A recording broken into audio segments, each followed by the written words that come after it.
up the chapter on art, 艺术. So yesterday we went over a bunch of musical instruments, and today we're going over paintings and calligraphy. Starting off with Jing. Jing is a type of tree, or it's brambles. It's also the name of a mountain, the name of a state, and the name of a prefecture. But here, it's the name of a guy. Jing Hao. Hao means grand, vast, plentiful, mighty, torrential, expansive. We're all talking about water, like huge, vast amounts of water. And the way the waves, big waves go crashing and all that majesty of the ocean, things like that. So, Jing Hao was a painter, and this is his painting.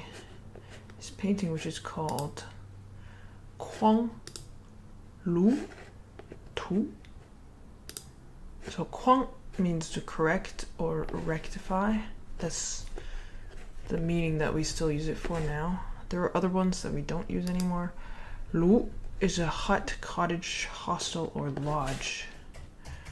But this Kuang Lu Tu is called Kuang Lu Tu because Kuang Lu is the name of the mountain that's depicted in the painting.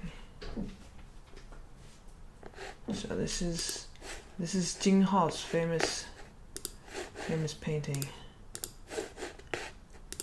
Yeah, kind of better resolution on this.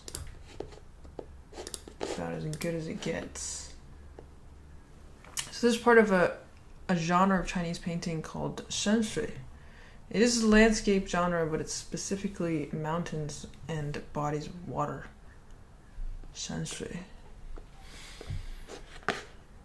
And another feature that a lot of Chinese paintings have is they got calligraphy on the side. These are everybody's signature stamps.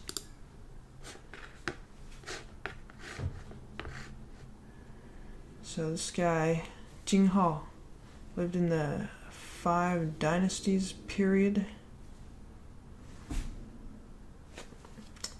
Now the numerical years of that, I don't remember.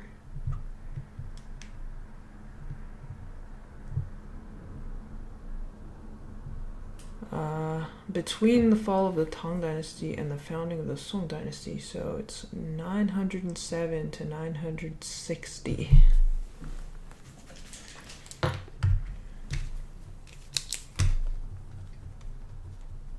Is when he lived. Dong means to supervise, command, or direct. It's also the director, the person. Dong. Yuan is a fountainhead, a source of a river, the origin, source, or cause of anything. Dongyuan is the name of another painter. Dongyuan also lived during the same 5 Dynasties period as Jing Hao, but he was from a different part of the country, and his famous painting was called Xiao Xiang Tu. So Xiao means deep and clear water or fast rapids. Xiao is also used in some pretty common words like 潇洒. 潇洒 means like confident and free and easy. 潇潇, if you use like 风雨潇潇, you're talking about pouring down rain. But if you're talking about 潇潇细雨, that's a little sprinkle of rain. 香 Xiangjiang is the name of a river. which is the one depicted in this 肖像图. So here we got high resolution from our good friend Wikimedia. You can really see the details in the ink, the washes, little strokes on the trees. So that's 肖像图 painted by Dong Yuan.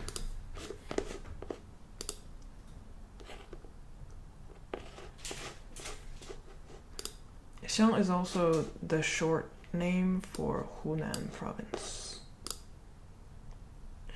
So those single character short names for the provinces are like you're gonna see on license plates in China.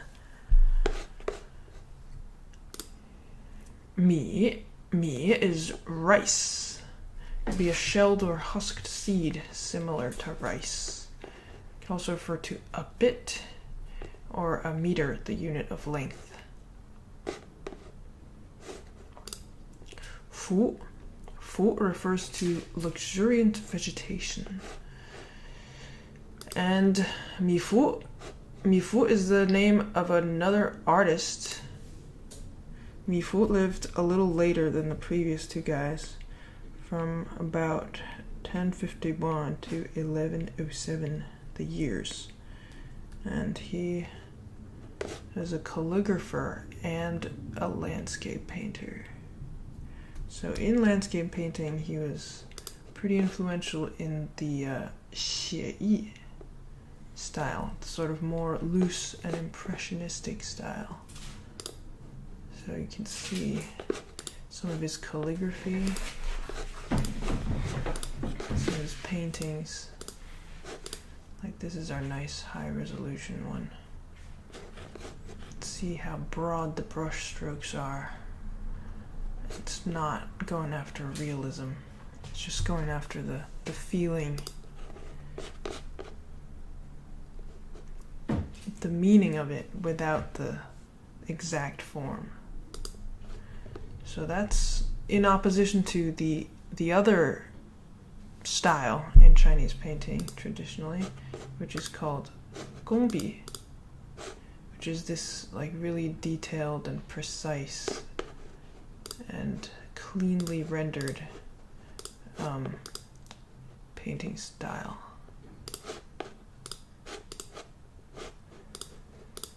So this is 写意, and this is 工笔. Two different styles. 请练习今天新学的字。写 means to write or draw, sketch, or compose. Usually we use it for writing and composition, like composing tunes, composing stories. 写 It also has another reading. 请练习今天新学的字。 Stop that. It's got another reading.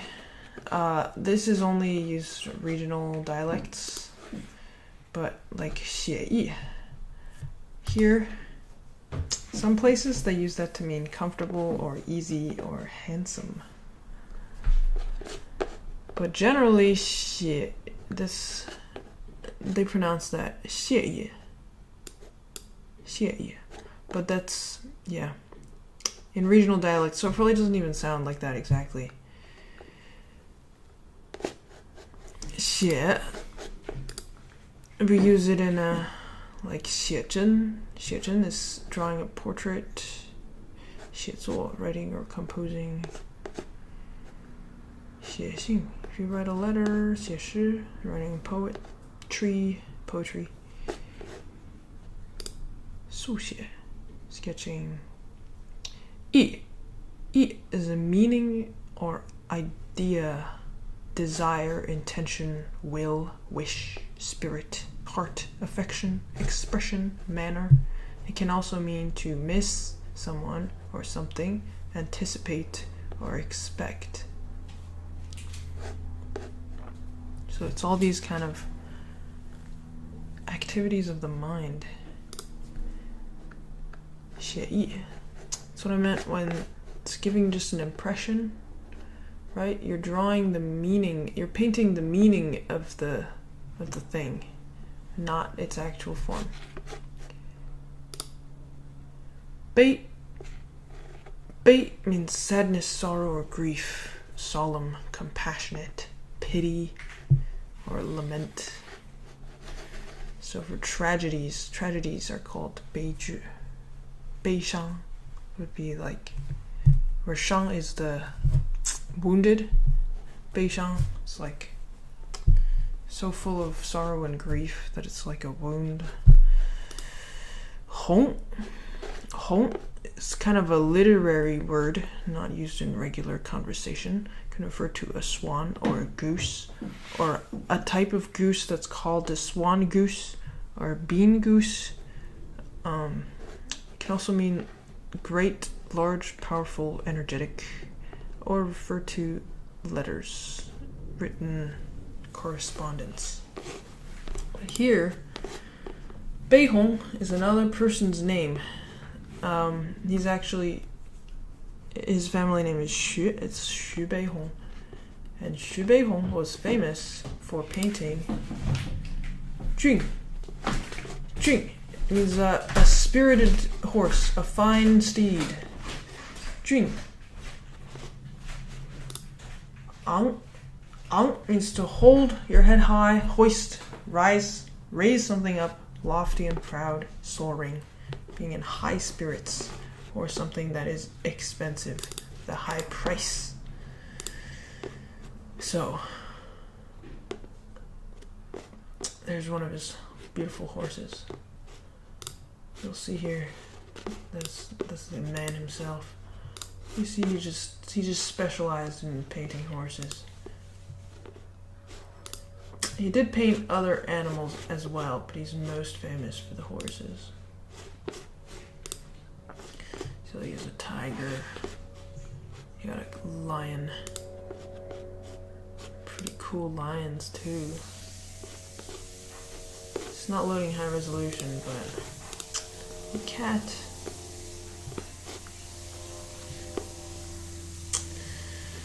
So pretty much all animals though. Different kinds of animals. But they are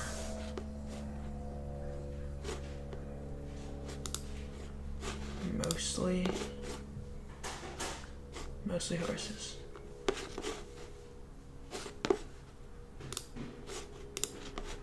How big does this one get? Big broad brush strokes. That's something else.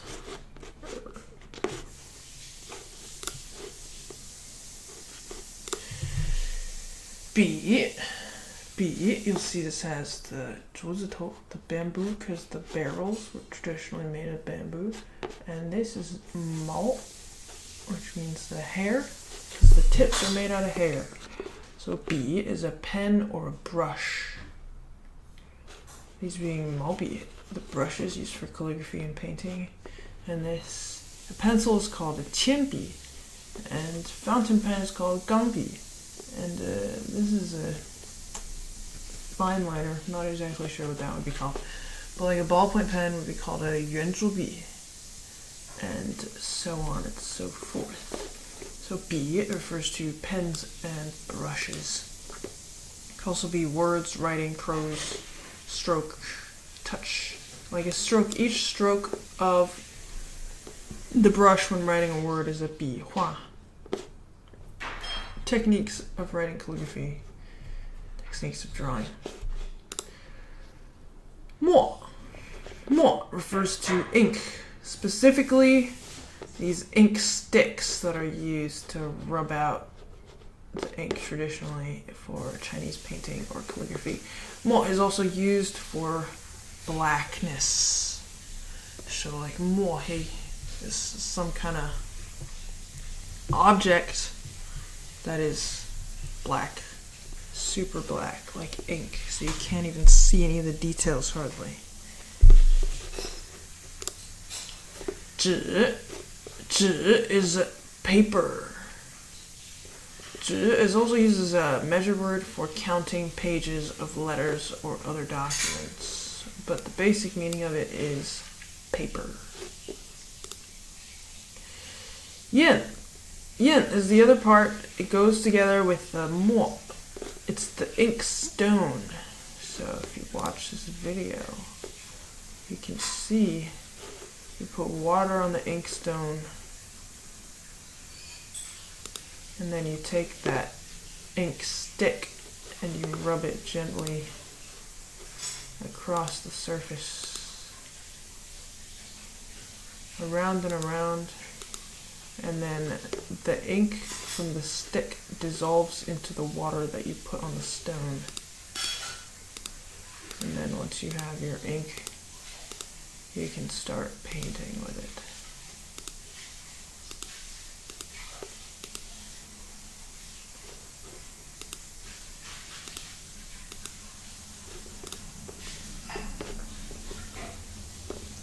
Yep.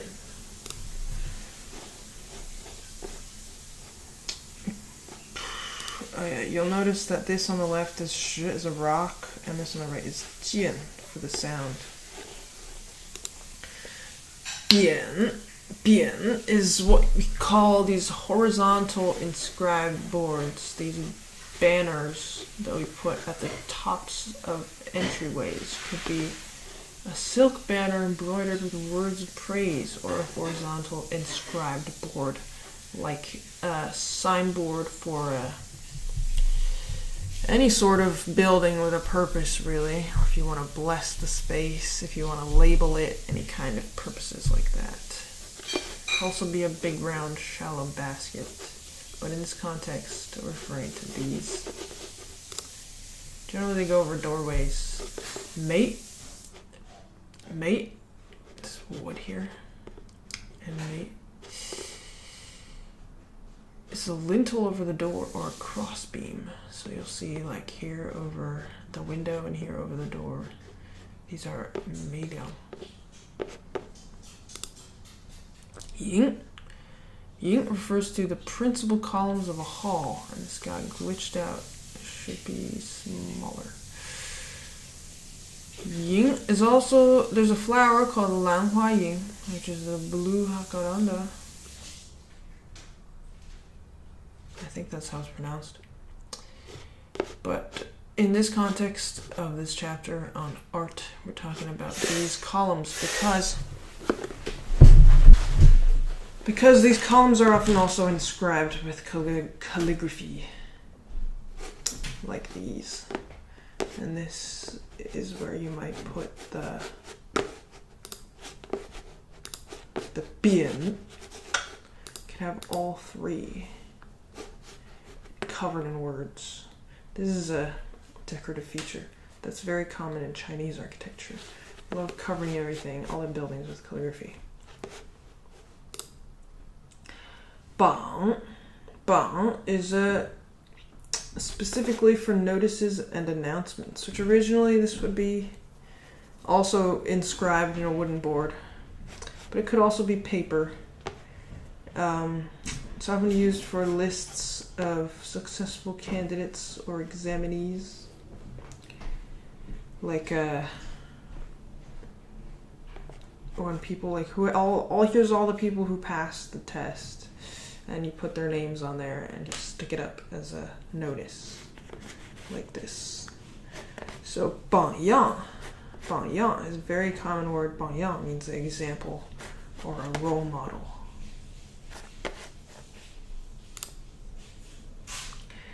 Kai means a model, a pattern, or standard script. So you'll see that this kai is the same character right here. Kai shu.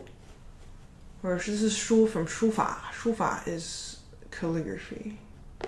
So you see a drop down menu, you can pick all these different styles. Kai shu is the standard one. So you click this button after you've chosen the style, and you can see examples. So this is that standard script style, kaishu, and this is the word kai written in that style from all these different calligraphers. Samples.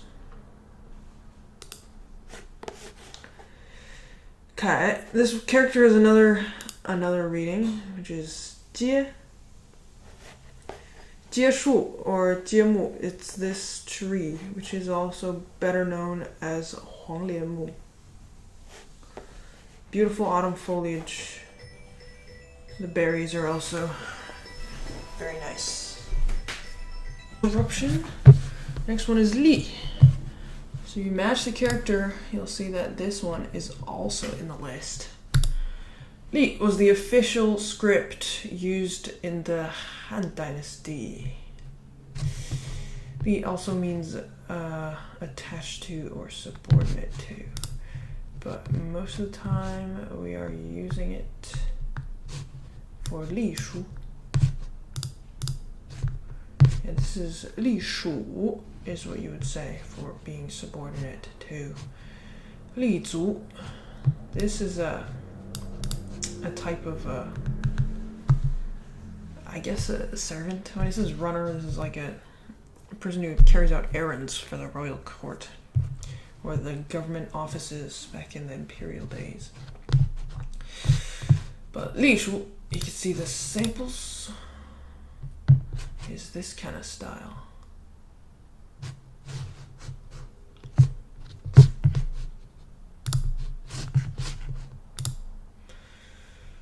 Zhuan.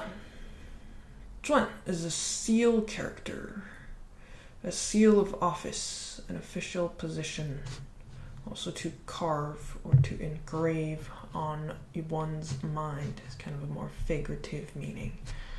So zhuan is also a style of calligraphy. Zhuan shu, seal script is what we'd call it in English. It's this style.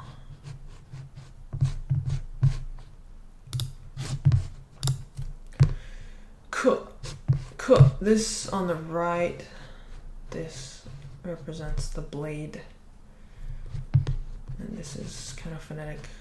Ke means to carve, engrave, or cut. It can also mean cutting, like cutting remarks, harshly critical or oppressive, be urgent. A quarter hour is called 1刻. It's like 15 minutes. So if it's 5:15, you would say 5点1刻. A 10刻, it could be like a moment in time or a classifier for short time intervals. You'll see in here, not only is there 篆书, which is the style of seal script regardless of what it's written on. Also have 篆刻, which is specifically engravings made in this style. 篆刻, because the seal script is used for seals. These seal stamps, which use the red ink, and these are commonly used for the signatures on calligraphy pieces or paintings. You'd carve your name into it, or some various other information. So you'll see that these can become very dense and abstract, with the strokes kind of all melding together into more of a kind of abstract picture than a word. But that's the beauty of Chinese characters. Bait, it's got rock on the side again, so this is a upright stone or stone tablet. Stone tablet with an engraving, with an inscription. Bei Tie. So Bei Tie is what you would call the stone tablets with calligraphic inscriptions in them. Tie also refers to 字帖. 字帖 is these copies, which they're negative because the negative ones are made by making rubbings of calligraphy engraved in stone or wood, because the characters then are depressed into the surface. You put the paper over it. You make a rubbing and then you can copy it. You can learn from the masters of calligraphy. So tiet in the old times also referred to bookmarks, which were written on cotton or silk. Labels a register, like a register of names of students or what have you. A tablet. Antithetical couplet refers to things like this. This would be called a 春帖, or more commonly 春联. 对联 is what these are called, but 帖 is also a synonym for that. 对联, I think, is a more common word for them, because each of these is a 联. So because you read right to left, top to bottom, so this is 上联, it's the first one, and this is 下联, the second one. So this is 一年好景同春到，四季财源顺意来. So you'll notice that it's called antithetical because the two lines of the couplet have to match precisely. So you'll see this is 一年 is like 1 year, and 四季 is 4 seasons. So it's like same type of, it's got the same rhythm, because the same type of idea, but it's like two lines that kind of face each other. It's 对. They're a matched set. And this is where you have that across the top, and then you have these on the columns or on the sides. 春联 is specifically the ones that are festive decorations for the new year, because the new year is called 春节, the start of spring in the Chinese calendar. A bit different from the Gregorian. You got alternate readings. 帖 is a document, invitation, or notice. 帖 is also a measure word or classifier for Chinese medicine.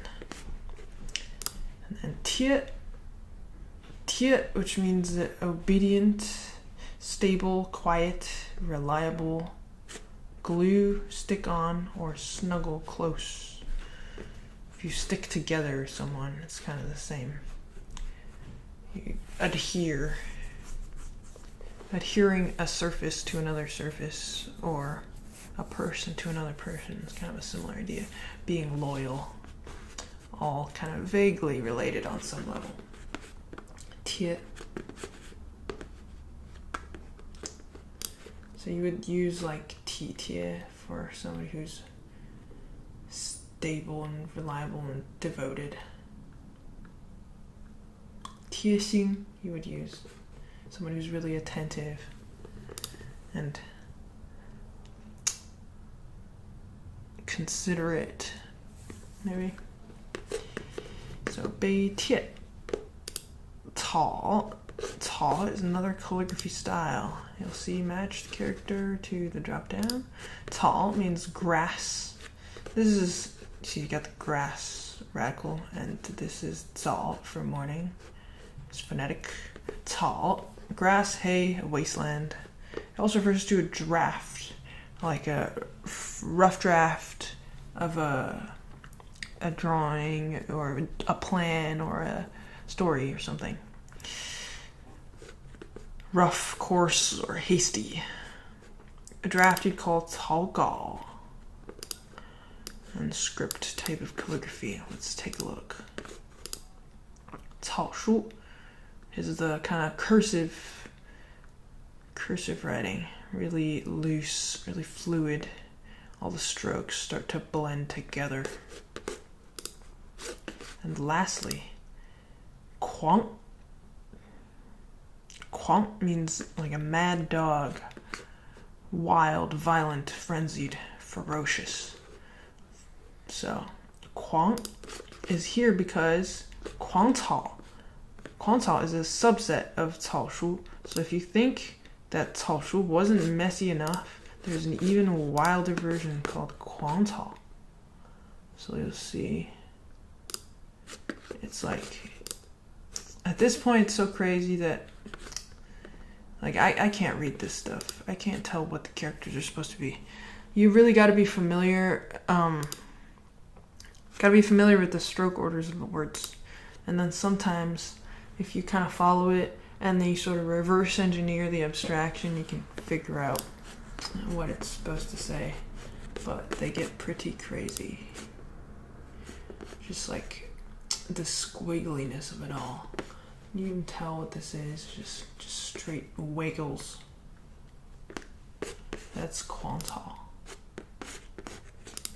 Nice high resolution picture here. See the texture? The texture of the brush strokes. Really nice mark making. Right, so I went over some famous paintings and their authors, the painters of some of these landmark classics in the history of Chinese art and different styles of calligraphy, a few of the tools of calligraphy, the tools of painting. And that's it for the chapter on art. We'll see you next time.